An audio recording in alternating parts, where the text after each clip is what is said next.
제 인생이 남들보다 각박하고 기구하다는 건 살아온 세월의 흔적이 고스란히 남은 제 얼굴의 주름만 보아도 가늠이 갈 정도랍니다.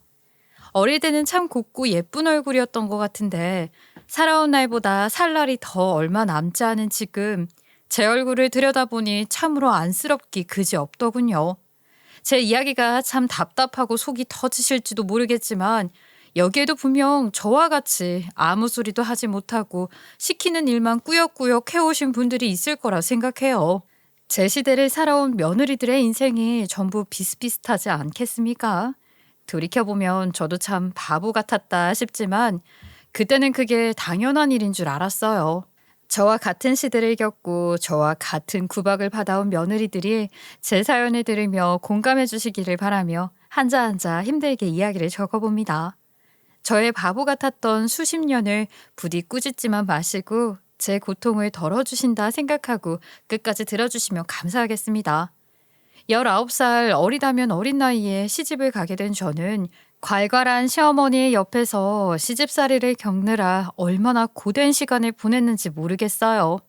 시골에서 시골로 시집을 가게 되었는데 우리 친정아버지가 소 한 마리를 받고 저를 팔아 넘기듯이 시댁에 보내버린 것이었지요. 그때 당시만 해도 19살에 시집을 가는 일이 빈번했고 요즘처럼 사고 쳐서 결혼했냐 사연이 있냐 하는 소리를 듣지 않을 때였어요. 보따리 짐 하나만 덜렁 들고 시집을 가는 일이 아주 허다했다 이 말입니다. 저는 학교조차 제대로 다니지 못했던 집안일이나 돕던 계집아이였고 강원도 산자락에 있는 작은 시골 마을에서 벗어나지 못하고 살고 있었어요. 저희 친정아버지는 밭농사를 지으셨었는데 소 한 마리를 줄 테니까 저를 시집 보내자는 중매쟁이의 말에 홀라당 넘어가게 되었어요. 그때 당시만 해도 소 한 마리라 하면 아주 든든했기에 친정아버지는 옳다구나 하고 저에게 당장 시집을 가라고 했지요. 네가 집에서 하는 일이라고는 집안일밖에 더 있냐.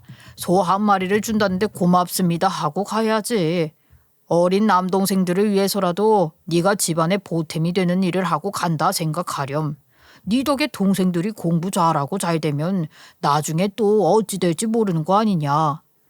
저는 가부장적인 아버지의 말에 단 한 번도 꼬투리를 잡아본 적이 없었고 어린 두 남동생들을 위해서 제가 희생을 해야 한다고 하니 그런가 보다 했습니다.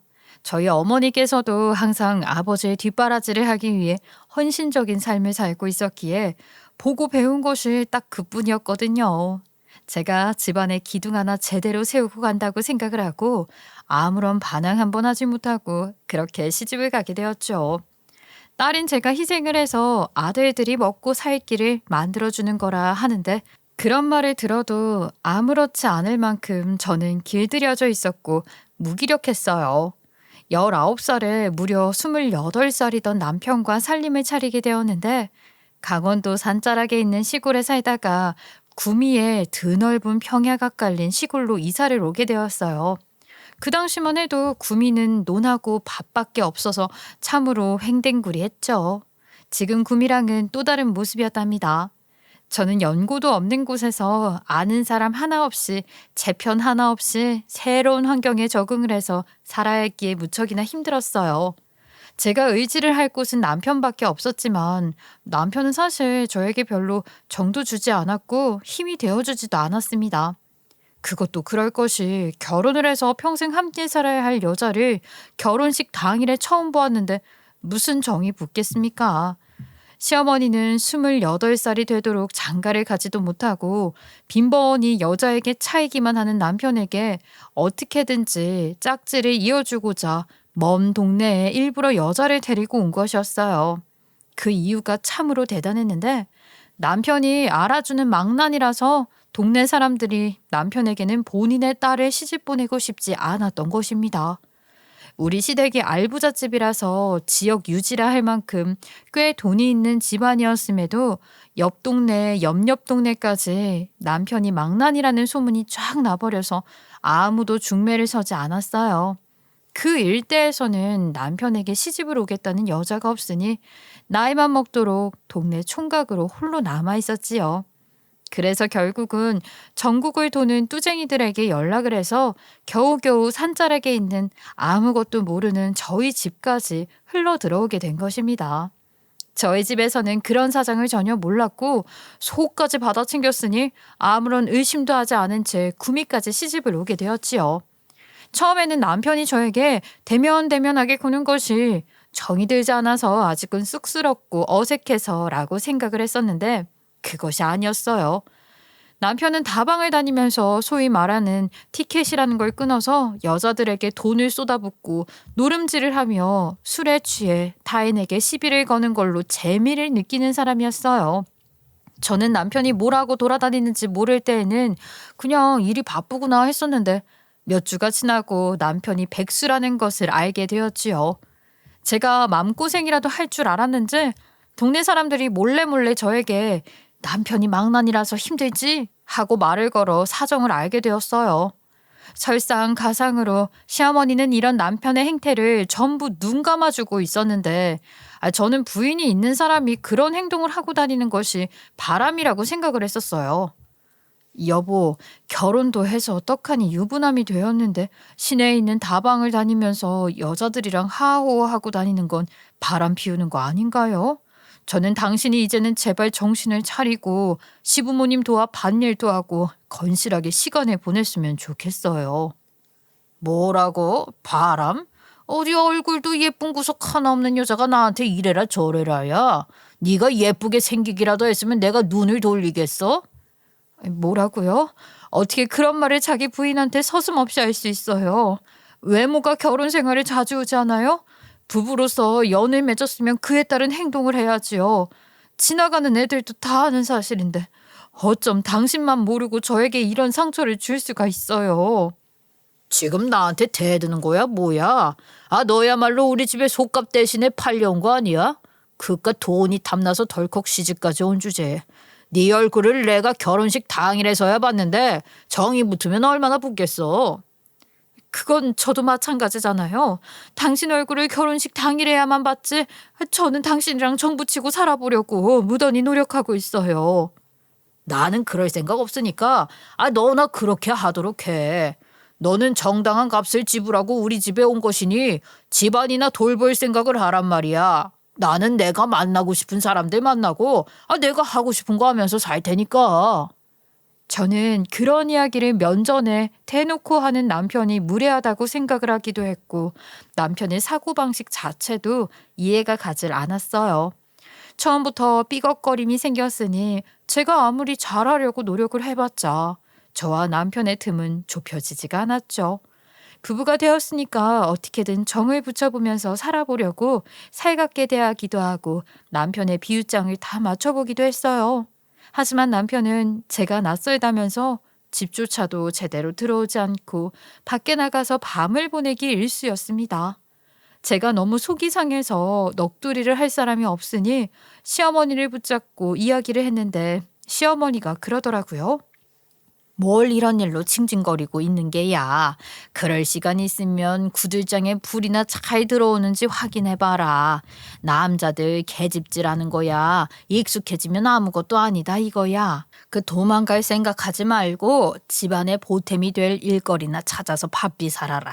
이게 몸이 한가하니까 그런 잡생각도 들고 하는 게야. 알겠어? 시모까지도 남편의 편을 들어주면서 제가 한가하게 그런 생각이나 하고 있다고 할 일을 찾아서 하라며 꾸짖었습니다. 속절없이 시간은 흘러가고 결혼을 한 지 3년 차가 되었을 때 저는 그저 남편이 밖에서 혼외 자식만 데려오지 않게 해달라고 빌고 또 빌었어요. 저와 남편 사이에 아이가 없는데 밖에서 낳아온 아이를 데려와 저에게 키우라고 하면 정말 딱 죽고 싶을 것 같았거든요. 물론 저도 남편에게 아이를 갖자고 이야기를 꺼내고 설득도 해보기도 했지만 그때마다 남편은 저에게 이렇게 말을 했어요. 너 우리 집 재산이 얼마나 되는지 모르지? 아주 상당하거든. 그 재산을 자식들이랑 나눠 쓰라는 게 난 그렇게 억울하다 이 말이야. 절대로 안 되지. 우리 엄마 아빠 죽으면 전부 다 내 재산이 될 건데 그걸 나눠 쓰라고 아깝게? 자식들이랑 재산을 나누기 싫다고 아이를 가지지 않겠다는 말이 세상천지에 어디에 있어요. 그리고 애들이 써봐야 얼마나 쓴다고. 모르지. 그 나물에 그 밥인데. 내 자식이 나처럼 노름 좋아하고 술 좋아하면 금방 동 날걸. 그러니까 난 나 혼자 노는데 다 쓰겠다 이거야. 그 돈이면 평생 게임질하고 술 먹고 다녀도 무덤에 가지고 들어가야 할지도 모른다고. 그 좋은 걸 왜 나눠? 게다가 네 애를 낳아서 그 자식에게 돈 쓸 생각하니까 아주 진절머리가 난다. 시댁에 재산이 많은 것은 익히 들어서 알고 있었어요. 은행의 이자를 어마어마하게 받으면서 쌓아두고 있다는 것은 알고 있었지만 정확한 재산이 얼마나 되는지 그 금액을 정확히 몰랐을 뿐이었죠. 땅도 있고 집도 있고 현금도 있고 하니 남편은 당연히 무서울 거 없이 돈을 물 쓰듯이 쓰는 놈이었고요. 물론 그 뒤에 시부모님이 남편이 혹여라도 다른데 눈이라도 돌릴까 차라리 노름을 하는 게 낫다면서 자금을 대주고 있었던 게 제일 큰 문제였지만요. 남편은 계속해서 돈 지원이 되니까 정작 본인이 해야 할 일은 하지 않고 놀면서 흥청망청 돈을 쓰느라 바빴지요. 그렇게 결혼 3년 차가 지나고 4년 차가 되었을 때 시아버지가 갑자기 쓰러지게 되었어요. 평소에 당뇨가 있기도 했지만 합병증이 찾아오면서 하루아침에 정말 산송장 같은 모습으로 바뀌어 자리에 누워 일어나지도 못하시더라고요. 발가락까지 썩어 들어가고 있는데 그 아픔이 뭔지 느끼지도 못하실 만큼 몸이 안 좋아지셨죠. 저는 덜컥 겁이 나더라고요. 사람이 한순간에 이렇게까지 몸져 누울 수 있다는 것을 그때 처음 알게 되었으니까요. 저는 당연히 시아버지 옆에 붙어서 시어머니와 함께 시아버지의 병수발을 번갈아 가며 들게 되었는데 그 시간 동안 남편은 시아버지의 방조차 찾아오지 않았어요. 여보, 아무리 그래도 아버님인데 아침에 인사라도 드리는 것이 좋지 않을까요? 이러다가 갑자기 눈을 감아버리시면 후회할 거예요. 지금이라도 하루에 한 번 문안 인사를 드리는 게 좋을 것 같아요. 병이라도 옮으면 어떡해. 당신도 나한테 가까이 오지 마. 나는 건강하게 아주 오래오래 살다가 죽고 싶거든. 그리고 아빠가 죽으면 고마운 거지. 하루빨리 나한테 재산을 다 옮겨주고 가버렸으면 좋겠네. 그 용돈 받는 학생도 아니고 매번 찔끔찔끔 돈 받아 쓰는 것도 지겨워 죽겠어. 그렇게 말을 하는데 정말 답도 없는 쓰레기처럼 느껴지더라고요. 그래도 시어머니랑 번갈아 가면서 병간호를 하니까 쉴 틈도 있고 해서 할만했는데 병세가 짙어진 지 6개월 만에 시아버지가 하늘나라로 떠나게 되었어요. 장례식장에서 저도 정이 얼마 붙지 않은 시아버지가 안타까워 눈물이 줄줄 흘리고 있는데 남편 놈은 담배만 태우더라고요. 거기다가 지 친구라는 놈들이랑 장례식장 구석에서 화투를 치며 깔깔거리고 있는데 저게 진짜 사람인가 싶더라고요. 남편은 시아버지가 죽은 이후에 당연히 본인에게 모든 재산이 올 거라고 생각하고 있었던 것 같습니다. 하지만 재산 1순위 상속은 부인이었기에 시아버지가 가지고 있던 재산은 모두 시어머니의 손에 떨어지게 되었어요. 그 돈을 왜 엄마가 다 가지고 가? 엄마가 살면 얼마나 더 사야겠다고 그 돈을 욕심내서 가지고 가냐고. 내 돈 내놔. 내 돈 내놓으라고.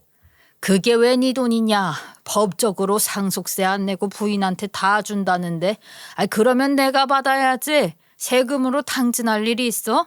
너는 앞으로도 필요한 만큼 내가 돈 보내주면 되잖니. 안 주겠다는 것도 아니고 세금을 좀 아끼자는 건데 왜 그래? 나도 큰 돈이 필요하단 말이야. 술 먹고 노름하라고 주는 푼돈 말고 아주 큰 돈이 필요하다고. 얼마나 필요하길래 재산을 전부 달라고 하는 거야. 너 무슨 사고 쳤니? 내가 달라는 만큼 돈을 그동안 안 준 것도 아니고 다 줬는데 빚이라도 진 게야. 내가 요즘 만나는 여자가 있는데 그 여자한테 집 한 채 해주고 싶어서 그런 겁니다. 같이 지낼 집이라도 있으면 얼마나 좋겠나 싶어서. 뭐라고요? 지금 바람을 피우는 것도 속이 터져 죽겠는데 바람난 그 여자한테 집까지 해주겠다고요? 아이고 내 팔자야. 당신 해도 너무하는 거 아니에요? 제가 언제 저만 바라보라고 했나요? 저를 위해 헌신을 해달라고 했나요? 아니 그저 남들 사는 만큼 부부로서 해야 할 일을 하고 살자고 한 건데 바람이 난 것도 모자라 집까지 해주겠다고 이리 당당하게 말을 한다고요? 아, 너는 뭔데 집안 재산 이야기하는데 쏙 껴들어서 이래라 저래라 말을 얹고 있어. 당신 말을 듣다 어이가 없어서 그럽니다. 이거는요, 명백한 바람이라고요, 바람. 눈 감아주는 것도 당연히 한계가 있는 법이라고요. 그러니 남편이 피식 웃으면서 저에게 아주 어이가 없다는 듯이 비아냥거리더군요. 왜? 아, 너도 네 명의로 된 집안채가 탐나서 숟가락을 얹으려고 이러는 거야? 너는 소 대신 팔려온 거잖아, 우리 집안에. 그러면 네 값은 충분하게 치른 것 같은데. 아이, 솔직히 소 한 마리 값도 아까워. 너 닮은 돼지면 몰라도. 제 외모를 비하하면서 돼지 타령을 해대는데 저는 남편과 이혼을 아주 절실하게 꿈꾸게 되었어요. 제가 왜 이 수모를 참으면서 버티고 살아야 하는지 너무나도 큰 자괴감이 들어서 그때부터 상상을 하게 되었죠. 야반도주를 할까? 아니면 재산을 어떻게든 조금 빼돌려서 도망을 갈까? 아니면 당당하게 이혼을 하자고 읍내에 끌고 갈까 하면서요. 하지만 그런 꿈을 꾸게 된 지 한 달이 채 지나지 않아 모든 것을 물거품으로 만들어버리는 사건이 일어나게 되었어요. 이번에는 시어머니가 갑자기 몸이 으슬으슬한 것 같다고 하더니만 자꾸 휘청휘청 거리셔서 병원에 가서 검사를 받게 되었지요. 몸이 잘 움직이지도 않는 것 같고 말도 잘 안 되는 것 같다고 하시더니만 파킨슨 병인지 뭔지 하는 진단을 받게 되었습니다. 생전 처음 듣는 병이라서 뭔지 잘 몰랐는데 이게 고령의 환자에게는 죽음까지 이를 수 있는 병이라고 하더라고요. 뇌질환에 관련된 병이라서 노인성 질환으로 합병증이 생길 수 있으니까 무조건 조심해야 하고 주의를 해야 한다고 말을 했어요. 으슬으슬하다고 했었던 증상은 파킨슨 병으로 오게 된 떨림 증상이었던 것이었습니다. 시어머니는 본인이 병에 걸렸다는 것을 확인하자마자 그때부터 온몸에 기력이 사라진 건지 뭔지 알아눕기 시작을 했어요. 남편은 시어머니에게 받아낸 돈으로 두 집 살림을 하기 시작했기 때문에 시어머니의 병간호는 오로지 제 몫이 되고야 말았어요. 병이라는 게 참으로 무서운 것이더라고요. 사람의 성격까지 점점 더 바꾸어 놓는데 평소에도 괄괄하고 자기 아들이 최고라고 말을 하던 시어머니의 성격이 점점 더 괴팍하고 자기밖에 모르는 이기주의자로 바뀌기 시작하는데 저를 무슨 종 부리듯이 부려먹더라고요. 아무래도 신체적인 능력이 반 이하로 줄었으니 사사건건 저를 불러서 일을 시키곤 했었지요. 시어머니가 아무래도 마음대로 움직여지지 않으니까 불편해서 그런가 보다 했었는데 나중에 보니까 일부러 저를 부려먹고 싶은 마음에 더 심하게 일을 시킨 것이었어요. 얘야, 나 화장실 가고 싶다. 내 몸이 움직이기 불편하니까 네가 와서 일으켜주고 부축해주고 해야 하지 않겠니? 아니, 당장 튀어와. 처음에는 화장실을 그래도 자기 발로 걸어가려고 노력이라도 하셨는데 매번 저를 불러내기가 귀찮았던 건지 아니면 본인이 일어나기가 싫었던 것인지 시간이 지나니까 저에게 창고에 있는 요강을 깨끗하게 씻어서 가져다 두라고 하시더라고요. 이제는 내가 움직일 힘조차 없으니 네가 업고 가서 화장실에 놓아줄 거 아니면 요강으로 뒤처리를 하려고 한다. 그러니까 내가 볼일을 보면 네가 깨끗하게 매번 치워놔. 오래 냅두면 위생적이지는 않으니까. 스스로 해결을 하시는 것 같더니만 시간이 조금 더 지나자 이번에는 저에게 누워있을 테니 직접 요강의 볼일을 받아달라고 하시더라고요. 당연히 누워서 일처리가 곱게 되겠나요. 매일같이 이불 빨래를 해야 하는 신세가 되었죠. 저는 정말 제 시간이 1분 1초도 없을 정도로 시어머니가 매번 얘야, 며느리야, 이년아 하고 불러대는 통에 시시각각 시달리게 되었어요. 정말 앉아서 숨을 돌릴 틈이 없이 움직이기 바빴으니까 하루가 어떻게 흘러가는지 모르고 살았죠. 눈을 떠서 시어머니 뒤치다꺼리 하다 보면 점심시간이고 점심 먹고 치우고 집안일 돌보고 하다 보면 저녁시간이고 밤에는 또 온몸이 쑤시다는 시어머니를 주무르느라 잠도 제대로 못 자고요. 그런 생활을 반복해야만 했어요. 그래도 저와 함께 살고 있는 분이었고 그 시골에서는 당연히 노모를 모시고 사는 게 맞다고 주위에서 말을 했었기에 그런가 보다 하고 살았습니다. 동네 사람들도 저에게 고생한다 말을 했지만 당연히 며느리가 모셔야지. 누가 모시냐는 말도 함께 덧붙였지요. 시어머니가 병을 앓은 지도 5년이라는 시간이 지났음에도 남편은 두 집 살림에서 벗어날 생각을 하지 않았어요. 남편은 가끔가다 집에 들어와서 누워있는 시어머니에게 돈을 뜯어가 그 여자와 함께 물 쓰듯이 썼지만 저에게는 돈을 한 푼도 주어주지 않았습니다. 시어머니는 저에게 돈을 쥐어주면 혹시라도 제가 그 돈을 가지고 도망이라도 갈까봐 돈줄을 쥐고 놓지 않고 있었고요. 한번 불안감이 시어머니의 속을 뒤집어 놓자 날이면 날마다 신경을 곤두세우고 제가 눈에 보이지 않으면 집안의 물건을 싹 다 집어던지는 시어머니 때문에 정말 너무나도 힘이 들었어요. 어머님, 제가 점심 지나면 밭일을 나가는 거 잘 알고 있으시잖아요. 오늘은 왜 또 물건을 다 뒤집어 놓으셨어요? 이러시면 제가 치우느라 또 시간을 보내야 해요. 아내가 눈이 침침해서 시간도 제대로 가늠이 안 되는데 네가 밭일을 간 건지 도망을 간 건지 어떻게 알아? 내가 부르면 퍼뜩퍼뜩 들어와야 할 거 아니야. 밭이 저 멀리 있는데 여기서 부르신다고 들리기나 하겠어요? 제가 갈 데가 어디 있어요? 돈도 없고 집도 없는데. 그 말은 돈 있고 집 있으면 도망이라도 가겠다는 소리냐? 어? 저는 걸핏하면 저를 곧 도망갈 사람 취급하며 나쁜 여자로 몰아가는 시어머니에게 지쳐버리고 말았고 두 집 살림을 하는 남편에게도 미련이 남지 않게 되었어요. 이혼을 하면 당연히 문제 있는 여자라고 손가락질을 받겠지만 이렇게 사느니 손가락질을 받는 게 훨씬 낫겠다는 생각이 들었죠. 결국 이혼을 하고 이 괴팍한 시어머니에게 도망을 가야겠다고 결심을 하게 되었어요. 제가 옆에서 아무리 시어머니의 수발을 들고 정성을 다해도 눈에 보이지 않았다는 이유로 나쁜 년 취급을 하고 못 살게 구는데 어느 누가 버틸 수 있겠어요.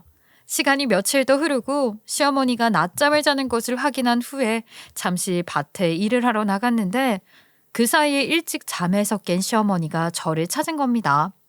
목이 말라서 물을 떠오라고 저를 불렀는데 제가 없으니까 앉아있기도 힘들다고 매번 누워만 있던 시어머니가 자리에서 일어난 겁니다. 오로지 저에게 화를 내기 위해서 저를 곤란하고 힘들게 하기 위해서 온 집안에 된장하고 고추장을 발라놓은 것이지요. 정말 사람이 그럴 힘이 있으면 스스로 할 수 있는 일이나 할 생각을 해야지. 저에게 엿을 먹이고 싶어서 집안에 난장을 치는 게 맞는 건가요?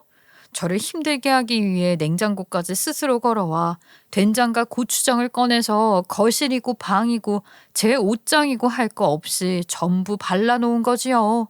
그리고 속이 시원했는지 다시 잠에 빠져들었더군요. 저는 밭일을 서둘러 마치고 집에 돌아왔는데 집안에서 무슨 이상한 냄새가 진동을 하길래 정신을 차리고 살펴보니 정말로 집안 꼴이 지금이라면 사진이라도 찍어두었을 텐데 그때는 사진기 같은 것도 비싸서 집에 가지고 있을 수가 없었어요.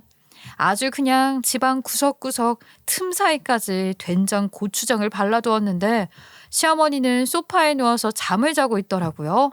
손에 된장과 고추장을 잔뜩 묻힌 채로 씻을 생각도 없이 그러고 누워있는데 제가 진짜 눈물이 울컥 나올 것 같았어요. 저는 가만히 서 있다가 슬그머니 잠에 깨어 눈을 뜬 시어머니를 향해서 말을 했어요. 어머님, 이게 지금 전부 뭐 하는 짓이에요? 걷는 것은커녕 자리에 앉아 계시는 것도 힘들다고 하셨으면서 이게 다 무슨 난장판이냐고요? 네가 불러도 대답이 없잖아, 이년아. 내가 항상 내 눈앞에 있으라고 했냐 안 했냐? 내가 목이 말라서 너를 얼마나 불렀는지 아니? 물을 떠오라고 100번을 불러도 네가 없는데 내가 열이 받아요 안 받아? 목이 마른데. 된장하고 고추장을 온 집안에 바를 힘이 있었으면요 냉장고에서 직접 물을 떠다 마셨겠어요. 도대체 저한테 왜 이러세요?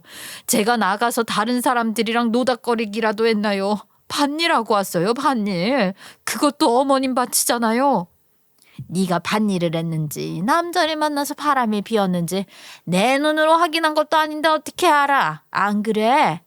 어머님이 직접 낳은 자식인 남편은 다른 여자랑 딴집 살림을 차린 지가 벌써 몇 년인데 아들한테는 찍소리도 못 하시잖아요. 저는 바람 피운 것도 아닌데 도대체 왜 저만 이렇게 못 살게 구시냐고요. 동네 사람들한테 물어보세요. 그렇게 의심이 되면. 아니면 된장고추장 바를 힘으로 제가 밭일하는 거 나와서 구경이라도 하시던가요? 내가 그 밭까지 어떻게 걸어가? 그리고 눈이 침침해서 네가 멀리 있으면 보이지도 않을 텐데 그때 노닥거릴지 어떻게 알아? 그건 어머님 상상이잖아요. 상상. 저 더 이상은 못 버티겠어요. 제가 속값 갚을게요. 저 시집 올 때 저희 집에 주셨던 그 누렁이값 갚겠다고요. 제가 어떻게든 도시로 상경해서 남의 집 파출부 일을 하든 식당에서 설거지를 하든 갚을 테니까 저 좀 놓아주세요. 그랬더니 시어머니가 재미난 이야기라도 들었다는 듯이 피식 웃더라고요. 너는 아주 너네 집에 준 것이 속값이 전부인 것 같지? 네 밑에 동생 둘 있지 않니? 남자 동생 둘. 지금은 뭐 연락도 끊겼다고 했나? 그 인간들 말이다. 너네 부모가 글쎄 걔네 뒷바라지를 해야 한답시고 나한테서 매달 돈을 받아갔었다는 건 꿈에도 몰랐지? 그게 5년 사이에 얼만지나 알아? 아야, 우리 부모가 내 동생들 뒷바라지 한다고 돈을 가져갔었다고요? 서울에 간다고 하시고는 연락도 끊어버린 그놈들에게요? 그래, 그놈들 서울로 보내야 한다고 나한테 받아간 돈이 얼만 줄 아냐고. 네가 그냥 속값에 팔려온 줄 알아. 너 비싸게 주고 사왔어 이거사. 평생 갚아도 모자라. 네 혼자 어떻게 갚을 거야. 잔말 말고 내 옆에서 병수발이나 들어. 저는 그 말에 참으로 큰 충격에 휩싸였어요. 자존심도 당연히 자존심이었지만 저를 이용해 먹으려는 사람이 천지에 깔려 있다는 게 정말 슬펐죠. 시댁에서만 저를 이용해 먹은 게 아니라 저희 친정에서도 저를 통해 어떻게든 돈 한 푼 더 뜯어내려고 안간힘을 쓰고 있었던 겁니다. 밑빠진 독에 물 붓는 거나 마찬가지였던 동생들 뒷바라지를 저희 시댁을 통해 받은 돈으로 하고 있었던 거죠. 그런 고마움도 모르고 서울로 상경해버린 두 동생들은 부모와도 저와도 인연을 끊어버린 것이고요. 저는 시어머니에게 그 이야기를 듣자마자 바로 친정으로 전화를 걸었어요. 손이 어찌나 덜덜 떨리던지 전화번호를 누르는데 2번이나 실패를 했어요. 여보세요? 엄마, 내가 엄마한테 물어볼 것이 있어서 전화를 좀 했어요. 우리 시어머니가 그러는데 우리 동생들 뒷바라지 암답시고 시댁에서 그동안 돈을 타갔었다는 게 사실이에요? 5년 사이에 어마어마하게 가져갔다면서. 얘는 왜 소리를 지르고 그래? 아유, 얼마나 다행이니. 네가 부잣집에 시집을 가서 동생들 뒷바라지도 해주고 아들 둘 키우는데 무슨 돈이 그리 들어가는지. 그래도 떡하니 서울 가서 연락 한 통 없는 걸 보면 잘 먹고 잘 산다는 증거 아니겠니? 엄마랑 아빠가 부담스럽게 구니까 그 자식들이 돈 들고 지들끼리 먹고 살겠다고 나른 거 아니야. 그걸 보고도 동생들 편을 들고 싶어요? 내가 여기서 얼마나 개고생을 하고 있는데 엄마랑 아빠는 그것도 모르고 어떻게 나한테 이래요? 얘가 정말 무소식이 희소식이다 몰라?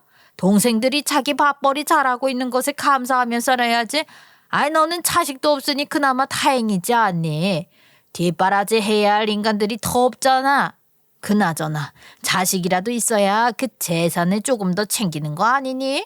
너네 시어머니 아프다면서 돈은 좀 안 준다니? 미리미리 달라 그래. 너네 아빠랑 나랑 입에 풀칠하게 생겼다.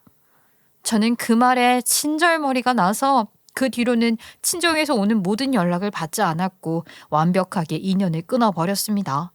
그 뒤로 제가 오갈 곳이 없다는 것을 알게 된 시어머니는 더욱 심하게 괴롭히고 제가 병수발을 든 지 10년이 넘었을 때 시어머니는 당뇨도 찾아오고 고혈압도 찾아오게 되었습니다.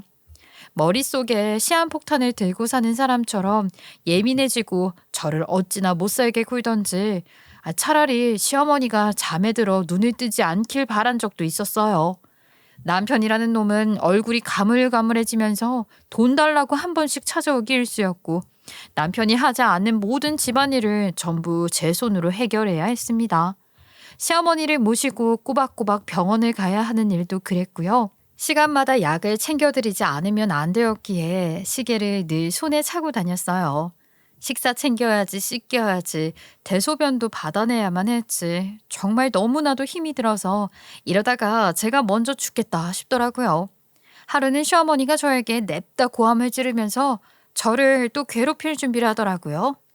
이년아, 도대체 뭘 하는 게야? 네가 빨리빨리 움직이지를 않으니까 내 배가 아주 등까지게 들러붙겠다. 배고파 죽겠어. 하루 종일 시어머니 수발 드느라 밭일하랴 바빠 죽겠는데 숨을 돌릴 틈 없이 저에게 난동을 부리니 저도 더 이상은 안 되겠다 싶어서 시어머니에게 확 소리를 질러버렸어요. 어머님, 우리 그냥 차라리 죽어요. 죽자고요. 혼자 가기 싫으셔서 이러는 거죠? 제가 같이 죽을게요. 어머님 따라 가겠다고요. 아이, 뭐가 어쩌고 어째? 아이, 죽긴 왜 죽어? 내가 배가 고프다는데 나 굶어 죽겠다는 소리를 하는 거야. 어? 저 더 이상은 이렇게 못 살겠어요. 어차피 남편도 돈 타령만 하고 어머님은 저 괴롭히는 맛에 투병 중에도 힘내시는 것 같은데 제가 그냥 가고 싶어요. 저 가면 어머님도 아무것도 못 하시잖아요. 그러니까 우리 그냥 같이 가요. 저 삶에 미련 하나도 없거든요. 모든 사람들이 저를 이용해 먹으려고만 하지 제 사정 알아주지도 않잖아요. 이렇게 살아서 뭐해요. 저 그냥 갈래요. 저 그냥 가버릴래요. 그러면서 난생 처음으로 시어머니 앞에서 엉엉 소리를 내면서 콧물까지 질질 흘려대며 울었습니다. 그 말에 시어머니가 덜컥 겁이라도 먹은 것인지 갑자기 저를 달래는 소리를 내더라고요. 아니, 그 멀쩡하게 잘 버티던 내가 갑자기 왜 이러냐? 어? 왜 무슨 뒤숭숭한 꿈자리라도 있었냐? 왜 이래 무섭게? 무서워요? 저는 매일 아침마다 눈을 뜨는 게 무서워요. 오늘은 또 무슨 일이 벌어질까 매일 콩닥콩닥 가슴을 졸이면서 산다고요. 저 정말 더 이상은 못 버티겠어요. 그동안 우리 집 도와주신 거나 먹여 살려주신 거 고마워서 찍소리도 않고 병수 많이 들었어요. 검은 머리 짐승 거두는 거 아니라는 소리 안 들으려고 헌신을 다했다고요. 그런데 이러다가 그냥 저도 산송장 되겠어요. 그냥 우리 가요. 저 이렇게 매일 밤 아침이 오는 게 무서워서 뜬 눈으로 지내고 싶지도 않다고요. 시어머니 다리 근처에 엎드려서 바짓가랑이를 붙들고 엉엉 울었더니 시어머니가 저에게 더 이상 할 말이 없는지 아무 소리도 하지 않고 등을 돌려눕더라고요. 배가 고파 죽겠다던 시어머니는 그 뒤로 아무 소리도 하지 않고 우는 저를 냅뒀어요. 저도 한참을 울다가 식사 시간이 꽤 지났길래 약을 챙겨드려야 해서 시모에게 죽을 써 가져다 드렸죠. 어디 불편한 곳은 없으시고요? 죽 드시고 약 드셔야 돼요. 네, 알아서 해보마.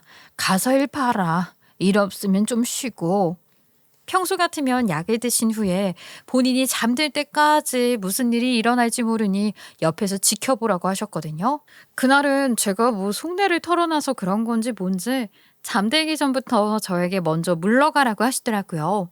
그 뒤로부터는 제가 했던 말이 시어머니에게도 꽤 충격이었는지 이상한 걸로 저를 괴롭히는 일이 사라지게 되었어요. 괜히 억지를 부린다거나 제가 보이지 않는다고 난동을 부리거나 반찬 투정을 하는 일도 사라졌고요. 정말 불편하지 않는 이상 저를 부르거나 빨리 오라고 보채는 행동도 하지 않으시더라고요. 아마도 정말 죽고 싶다고 악을 쓰고 울었던 그날의 제 진심이 시어머니에게도 통했던 것 같아요. 시어머니랑 그날 이후 서로 속내를 가끔 털어놓기도 하고 살아온 날들에 대한 신세한탄도 하면서 여태 지냈던 시간이 무색하리만큼 친해졌어요. 그러던 어느 날 남편이 씩씩거리면서 집에 찾아와서는 시어머니에게 돈을 내놓으라고 패악질을 부리기 시작했어요. 병세는 좀 어떻냐는 형식적인 안부 인사도 없이 저를 밀치고 들어와서는 시어머니 방으로 가서 문을 열고 소리를 치더라고요. 엄마, 언제까지 그 돈을 꽉 쥐고 있을 거야? 어차피 죽으면 나한테 다 들어올 돈 아니냐고. 미리미리 좀 달라니까. 진짜 미치겠네. 푼돈 몇백이 필요한 게 아니라 억 단위로 좀 달라고. 내가 매번 이렇게 찾아와서 돈 받아가야 해? 뭐 좋은 사이라고 얼굴 보고 받아가야 하냐고. 너는 하나뿐인 자식이 말이여.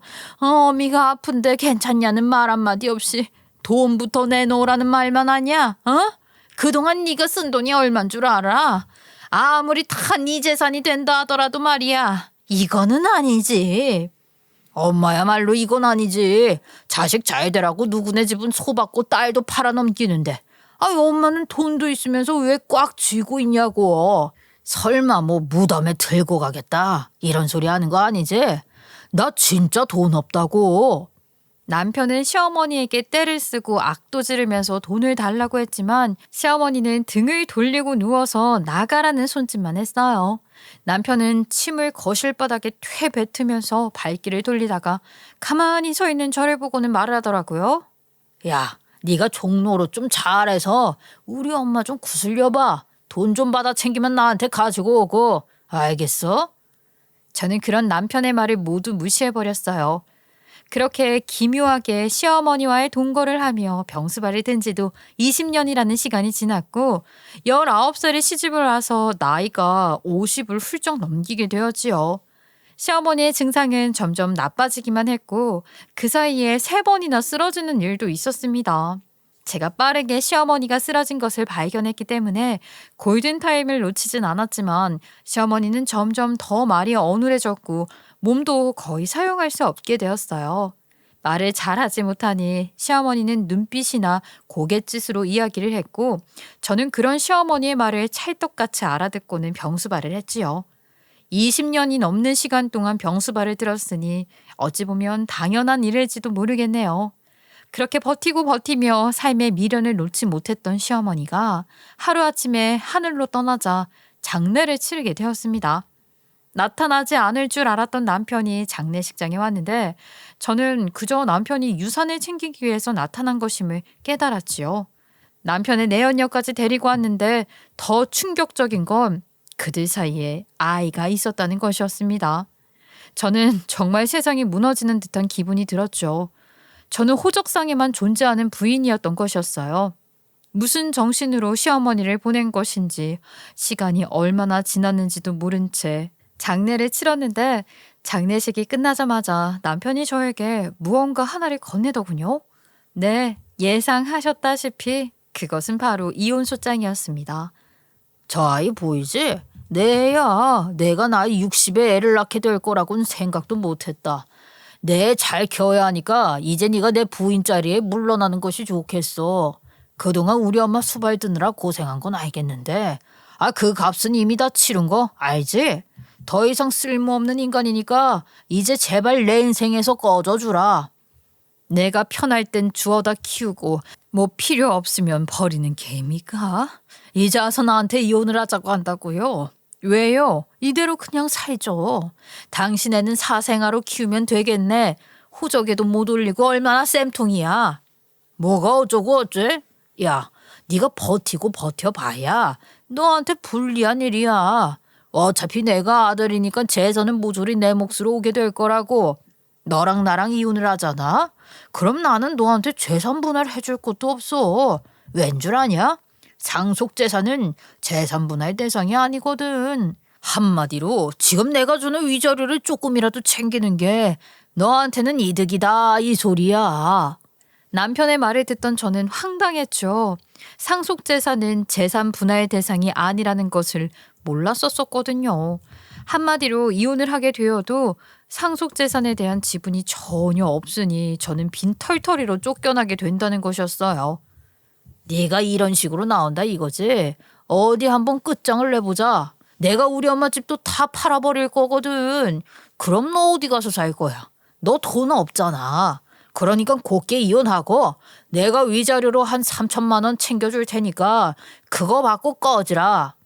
남편의 말에 아무런 반박도 할 수 없어서 지난 세월이 너무나도 서럽게 느껴져 엉엉 울고 있었는데 갑자기 휴대폰 알림이 요란하게 울리더라고요.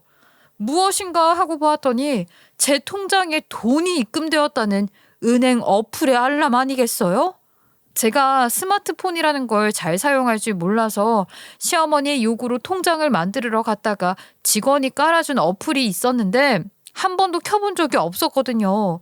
제 통장에 뭐 돈이 들어올 일도 없었던지라 한 번도 울린 적이 없었는데 아주 큰 띵동 소리가 들려오더라고요. 남편이 3천만 원을 줄 테니까 이혼을 해달라고 했었으니 그 돈을 보낸 건가 싶어서 어플을 눌러보았더니 자아내기 뜨는데 글쎄 0이요. 3천만 원보다 2개 더 많더라고요. 저는 잘못 봤나 싶어서 다시 한번 보고 있었어요. 1, 10, 100, 1000만, 10만. 뭐하냐? 빨리 서류에 도장을 찍으라니까. 그러면 내가 지금 당장 3천만 원 입금해 준다고. 그런데 글쎄 2번 봐도 3번 봐도 제 통장에 30억이라는 돈이 찍혀 있는 겁니다. 제가 너무 놀라서 힉소리를 냈어요. 아휴, 30억? 30억? 30억? 갑자기 무슨 뚱딴지 같은 소리야? 너 뭐 보는데? 이 뭐야? 30억? 너 무슨 로또라도 됐냐? 저랑 남편이랑 둘 다 영문을 모르는 얼굴로 입금 내역을 보고 있는데 갑자기 정장을 입은 남자가 찾아오더니 그러더군요. 장숙 씨 아드님과 며느님 되시죠? 장숙 씨 변호사입니다. 유언장을 공개하겠습니다. 장숙 씨의 생전 유언에 따라서 재산 정리를 하게 되었습니다. 여기 보시면 장숙님께서 직접 사인을 하셨다는 공증이 된 문서가 있고요. 한 부씩 받으시고 장숙 씨께서 가진 현금과 부동산, 모든 재산을 여기 계신 며느님께 상속하시겠다 밝히셨습니다. 이미 재산은 자산관리자가 처리를 해서 며느님 통장으로 입금을 한 상태고요. 혹시 확인해 보셨을까요? 네. 그럼 지금 통장에 찍힌 그 금액이 우리 시어머니가 저에게 물려주신 재산이다. 이 말씀이신가요? 예, 맞습니다. 세금 처리하고 정확하게 금액이 입금된 것이니까 이건 이제 며느님 재산입니다. 뭐라고? 우리 엄마가 나한테는 한 푼도 안 주고 전부 다 전현한테로 상속을 했다고? 이게 무슨 말도 안 되는 소리야. 내가 아들인데 왜 전현한테 줘? 자식한테 주는 게 당연한 거 아니야? 내 지분은. 나도 당연히 받을 수 있잖아. 이거 소송감이야. 이미 그동안 부모님께서 받아간 재산이 충분하시다는 거 인지하고 계시죠? 장숙님께서 그동안 아드님께 송금하셨었던 내역을 증빙하셨습니다. 이미 수백 차례에 걸쳐서 꾸준한 상속을 해왔다고 인정을 하셨고요. 당연히 거기에 따른 상속세를 아드님께서 지불하셔야 합니다. 아니 무슨 개떡 같은 소리야. 그동안 내가 받은 돈이 얼마나 푼 돈인데 그걸 가지고 상속세를 내라고? 그게 상속을 받은 거라고? 은행 기록으로 이미 증명이 되었고요. 그동안 받아가신 돈이 29억 6,800만 원에 달합니다. 지금 살고 계신 아파트, 차량 전부 포함입니다. 그러니 상속이 정당하게 이루어졌다고 볼 수 있습니다. 그에 따른 세금은 당연히 국세청에서 징수할 예정이고요. 가진 돈이 하나도 없는데 어떻게 세금을 내라는 거야? 이건 전부 무효야, 무효. 우리 엄마 파킨슨인지 뭔지 그 병 있었잖아. 그거 치매 오는 병이잖아. 치매 환자를 꼬드겨다가 니네 둘이 짜고 재산 다 빼돌린 거 아니야? 너네 둘이 그 불륜하는 사이인 거 아니냐고. 이거 소송감이야. 내가 우리 엄마를 꼬드겨서 니네가 등쳐먹었다고 아주 혼쭐을 내줄 테다. 이것은 모욕죄에 해당된다는 사실 알고 계신지 모르겠습니다만 제가 드린 서류 뒷장을 보시면 유언장을 작성했을 당시에 받은 진단서가 포함되어 있습니다. 담당이 소견서인데 정신건강에 이상이 없다는 확인 보이시죠? 법적 상속 절차에는 아무런 문제가 없습니다. 저는 당연히 얼이 빠졌고 남편의 얼굴은 사색이 되었죠. 그러니까 시어머니는 남편이 제가 재산 상속을 받았을 때 길길이 날뛸 것을 예상하고 치밀하게 이 모든 것을 준비해 오셨던 것이었습니다. 저에게 재산을 전부 주기 위해서 의사소견서까지 준비하고 은행에 그동안 남편에게 송금했던 모든 기록까지 준비를 하신 거죠. 시기를 확인해 보니까 제가 시어머니한테 같이 죽자고 한 이유더라고요. 저에게는 비밀로 몇 년이나 숨겨왔었던 것입니다. 남편은 절대로 인정할 수 없다면서 악을 쓰며 소송을 걸겠다고 했고 변호사는 모든 증거가 확실하니 걱정하지 말라면서 저의 변호를 해주시겠다고 하시더라고요. 이것 또한 시어머니의 뜻이었고 남편이 위협이라도 한다면 고소라도 꼭 넣어달라고 신신당부까지 했다고 하셨어요. 돈줄을 모두 제가 쥐고 있었고 남편은 그동안 받았던 돈에 대한 상속세를 전부 물게 생겼는데 소송을 당연히 제대로 준비할 틈이 없었죠.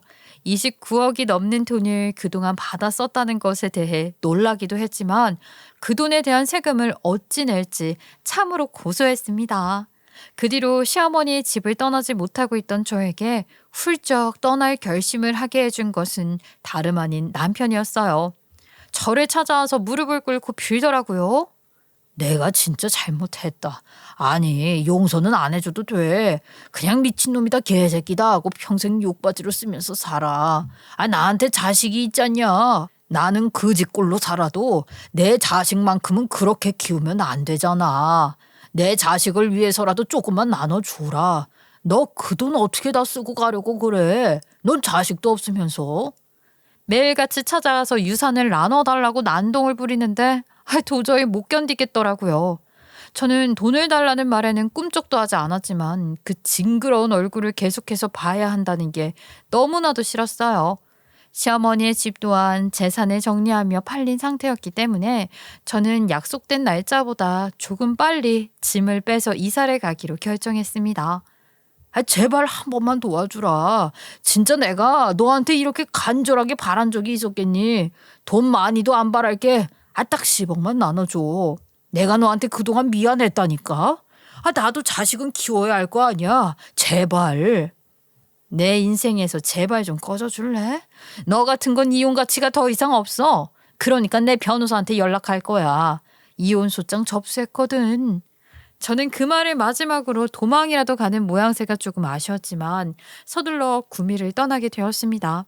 그 인간이 찾기 힘든 곳으로 떠나고 싶은 마음에 저는 제주도에 있는 해안마을로 터를 잡게 되었어요. 생전 시어머니가 바다에서 원 없이 수영을 한번 해보고 싶다고 했던 말이 기억이 나서 말이죠. 바닷바람을 맞으면서 가끔은 시어머니가 나에게 준 선물이 과연 돈이 맞을까 하는 생각을 하게 되었어요.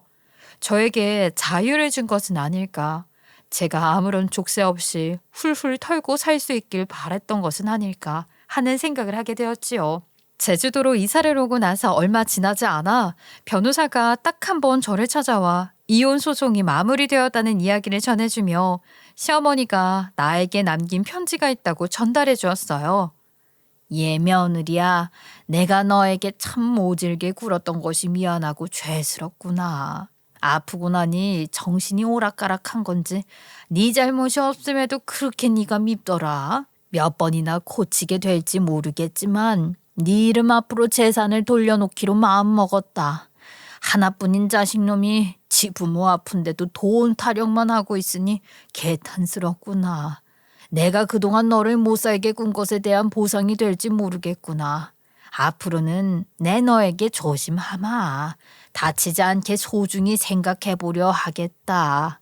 이 마음이 언제 또 오락가락할지 모르니 이 편지는 품에 소중히 안고 있다가 죽으면 네 손으로 전해질 수 있게 해두마. 정말 미안하고 고맙다. 몇 번이고 고민을 하시면서 써내려갔는지 지웠다 다시 쓴 흔적도 보이더라고요. 우리 시어머니도 옛날 시골 사람이라 한글이라는 것을 잘 쓰지 못했었는데 이 편지를 쓰려고 얼마나 노력을 했을까 생각을 하니 눈물이 나더라고요. 저는 시간이 더 흐른 지금도 가끔 힘들고 외로우면 이 편지를 꺼내어 봅니다. 시어머니가 주고 가신 재산은 제주도에 정착을 하며 일부 사용을 했고 또 이 제주도에서 우리 시어머니처럼 외롭게 사는 독거노인들을 위해 기부를 하고 있어요. 앞으로도 이렇게 저에게 남겨진 것이 꼭 돈뿐만은 아닐 거라 시어머니의 마음을 이해해 보려 애쓰며 살아갈 것입니다. 하늘에서 다시 만나는 날에는 저에게 왜 그리 모질게 굴었었냐고 윽박도 한번 질러보고 싶네요. 구독자 여러분, 답답한 제 인생 이야기 끝까지 들어주셔서 감사합니다.